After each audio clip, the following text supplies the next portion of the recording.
Ainsi, depuis Jérusalem, en rayonnant jusqu'à la Dalmatie, j'ai mené à bien l'annonce de l'évangile du Christ. J'ai mis cependant mon honneur à n'évangéliser que là où le nom du Christ n'avait pas encore été prononcé, car je ne voulais pas bâtir sur les fondations posées par un autre, mais je voulais me conformer à cette parole de l'Écriture. Ceux à qui on ne l'avait jamais annoncé, ils verront. Ceux qui n'en avaient jamais entendu parler, ils comprendront. Voilà encore ce qui m'a empêché tant de fois d'aller chez vous. Mais maintenant, je n'ai plus de champ d'action dans ces régions-ci, et j'ai depuis des années le désir d'aller chez vous.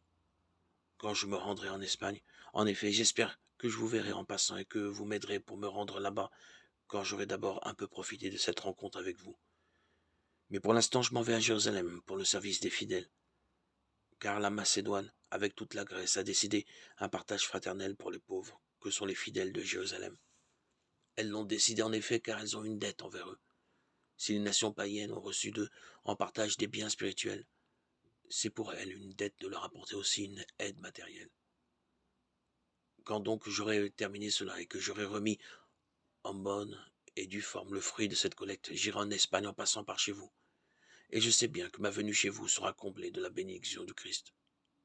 Je vous exhorte, frères, par notre Seigneur Jésus-Christ et par l'amour de l'Esprit, à soutenir mon combat en priant Dieu pour moi, afin que j'échappe à ceux qui en Judée refusent l'Évangile et que le service que je vais accomplir à Jérusalem soit agréé par les fidèles.